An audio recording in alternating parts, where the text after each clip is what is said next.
Assalamu alaikum wa rahmatullahi wa barakatuh. Kansubente muli bulungi banange neyanziza nnyo neyanzege abantu abakasobola okunkwasizaako ku mulanga gwange gwennakote okwokusuubulula abaana abato bano abeewaddeyo okusiiba omwezi guno ogwa Ramadhaani nga bwe nabagambye nti abaana bano ba primary bambi beetaaga okusuubululwa.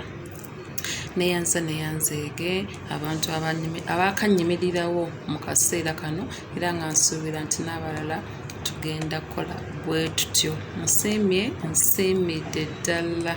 Mwebalenyo, mwebalire ddala. Ngenda kujja ne lisiti yawo mu maaso nja kubanga ngisoma n'abampeereza manye nti ddala akasente katuuse. Bamikwano, mwebalenyo, mwebalire ddala. Mpozzi waliwo neyatuwadde Qur'ani. Tweyanziza nnyo, tweyanzege banaye ekintu kyonna ekikwatagana ku ddiini tukyaniriza. Mwebale nnyo, mwebalire ddala. Batwadde Qur'ani. Ngenda kwongera okukoowoola. Siri mukyala musabi, ebintu by'okusaba bino mbitya, naye ate wemba nga nsabira abantu munnattu mba mukalu nnyo. Naye ndi mukalu. Kulwaseba so taasa omwoyo bambi mbasaba munkwasaganyizeeko. Nga mukimanyi mu ddiini nti woogaba empeerayo ebeera wa Katonda. Nze nga Queen Mother Maisharam sirina kye ŋŋenda kwongerako ennyo okuleka okugamba nti neeyanziza neeyanzege, wabula empeerayo ebeera wa Allah. Jjukira buli muntu agenda okuba nga alya ku kintu kino ky'owaddeyo empeera ogifuna.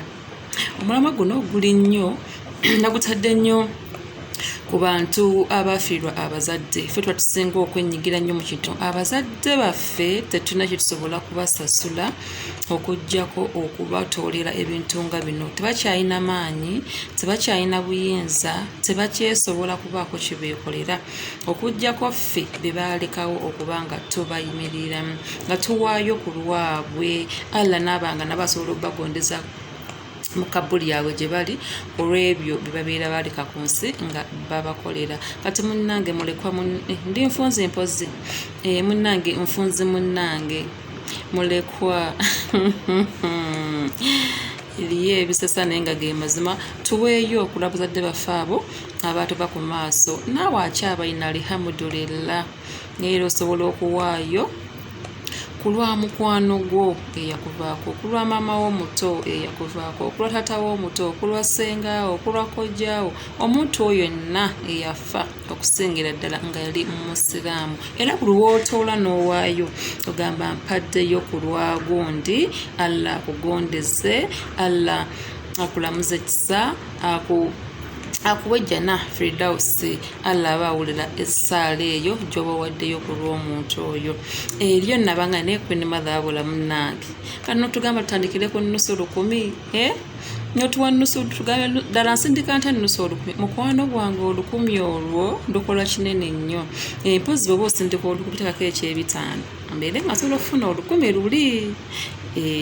Nagamba olinga yadde atujeejenya. Nedda mukwano ndi serious. Eyo mutasobola okubeera awo nnusu 1000 kolo ne lukubula. Naye obanga Mukama asobodde okukufunisisa n'ogamba kanduweeyo n'omutima gwo gumu, Katonda muggulu Allah akusasula era akuddizaawo. Kubeera oba owaddeyo n'okwagala kwonna. Wabula saagambye mumpe 1000, nagambye okutandikira ku nnusu 1000 nga ddala oli lwasobola. Nimegamba nti nalemeseddwa munnange ate nze sirina nawaayo ki. Ebitaano siziweza nedda mukwano. Kasaziba nga ssente ezo zisobola okuntuukako. Nandi okumpi asobola okumpi ebitaano nagamba Queen Mother ebitaano biibyo. Kyangambisiza 1000 nti simanyi ebitaano babisindika ku ssimu. Ekyo simbadde sikimanyi bulungi. Nye n'ebitaano mwana wattu mbikwata. Sina zingana kubanga bw'ogatta osobola okuba nga okola ki ng'ofuna. N'olw'ensonga eyo nsaba buli alaba eposti eno, nsaba buli agirabye, oba ogirabidde ku YouTube, oba ogirabidde ku TikTok, oba ogirabidde ku Queen Mother Productions, oba ogirabidde ku Sebasol, mukwano nkusaba obeere nga owaayo kyonna ky'oba olina. Eri agamba nze maayamanyi alabe nga musindikidde 5000.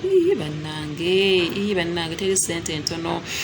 Kale otidde kuba okuwaayo tekuba kumanya nti no Queen Mother oba maaya amanyi alina okumanya nti nawaddeyo nedda mukwano. Osobola okugamba omuntu awo sindikirayo ku ssimu eri 15,000. Bw'oba owaddeyo ku lutuwalo lwa maayi teyananda batanga mwadde 15,000. Kati gwoba otidde nate nga zolina mu kaseera ako nkimanyi ssente zibula, ssente zigaana. Funa omuntu oba mobile money oba kuli kumpi ogambe sindikira ku nnamba eno 10,000 zange zino 2 oba 3.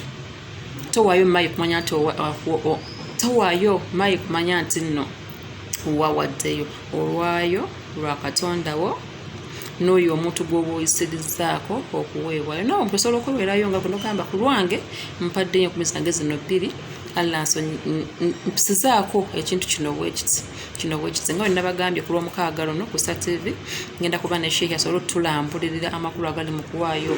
Ofunamu otya mu kuwaayo, gw'oweereddeyo afunamu atya mu kuwaayo, era woba owaayo biki by'olina okubanga oyogererako. Olwayo Allah nasobola naawe okugondeza oba okutaasiza oba okusumulula mu ebyo ebibeera bisibye. Kigambo kuwaayo kintu kirungi nnyo, kyova tugamba kirungi nnyo okutoola zaka mu maali yo. Allah alina engeri gyakusumululamu, Allah alina engeri gyakugondezaamu ebyo biganye singa obanga owaddeyo. Buli muntu waalya excuse me, buli muntu waalya ku kintu ekyo ky'oba omuwadde aba alina byayisisa ku lulimi. Buli basaba, buli babeera bongera okusabira buli muntu aba yakoze eki abeera yatadde kusa omukwano gwange okusaba oyongere okubanga owaayo. Enamba y'essimu nabagambye eri 0704 190-122 yenamba kigwenda okubanga otikako. Posto namba zaffe ziri eza programu ya Save Us Otasa Omwoyo, nazo osobola okubanga oteekako sente zonna zijja kubanga zijja era nga zijja kuleeta amannya ga Nansubuga Maayi. Obutadde ku nnamba ntuufu weereta erinnya Ddala mukwano ojja kuba tozisendese wange. Ge mannya g'egyokubanga ereeta. Abantu bange abalala abali mu nsi ez'enjawulo bannange naganja kujja ne lisiti esobola okukola ki okwebaza ku bantu bano. Osobola okuweereza byonna gy'oba osinzidde ebintu babigonza oba oli mu nsi ki oba oli mu nsi ki. Mwana wattu wali sente zigaana kujja wali ono n'ali e Bulaaya yampeereza 15,000. Mwana wattu zaatuuse waliwo eyampadde ogumwaka enda kaatuuse. Teri sente zigaana kutuuka, baatugondezaamu esente zituuka wonna w'obeera oli era ne zibanga omuntu oyo asobola okubanga azifuna. Mbasaba nnyo nnyo nnyo nkiddamu abantu bamulekwa, abantu enfunsi, twenyigire nnyo mu kintu kino. Osobola okuwaayo gy'owadde emirundi nga 10 singa Mukama abaakusobozesezza. Osobola okugamba Ramadhan eno ngenda kuwa ku muzikiti gw'egundi 12,000, ku muzikiti gw'egundi peyo 12,000. Waliwo abaana abetaaga obuyambi weeyo 12,000. Waliyo kasita oba ng'owaayo naye ng'owaayo ku lwa maamawo oba ku lwa taatawo oba ku lw'abazadde bo, Allah aba ayongera. Tomanyi kabudi tetugituukangamu naye okusinziira ku bye batusomesa abantu abo beetaaga okubanga ddala tubaweerayo. Kati ffe tuboogerera, ffe tubasabira, ffe tubasaalira. Bulobera ku musala n'ogamba ayi Allah musonyiwe ebyamusobako, mugondeze jjana, muwe ebirungi. Kwegaba n'obanga omwogerera naye gy'ali eri baba basanyuka dde batusobola kumulaba. N'olw'ensonga eyo bamulekwa enfunsi. Naawe yali afiiriddwa ku muntu wo nga ddala yakuli ku mutima. Kwata nusu 10 lwokka bweruti. Queen Mother atandikidde ku nusu 10. Nja lugattagatta nja kuwaayo. Abagala full program tugenda kubanga tutulamu olunaku olw'omukaaga ku ssaawa emu ey'ekiro ku Star TV emunyenye eggwanga. Oyongere okunnyikira ebirungi ebiri mu kusoobolola abantu. Olw'omukaaga luno ngenda z'omwezi 16 ku ssaawa emu ey'ekiro ngenda kuba ne Sheikh ng'ayongera otulambulira ku birungi ebiri mu kusobola abantu. Mubeere bulungi, mbalindire.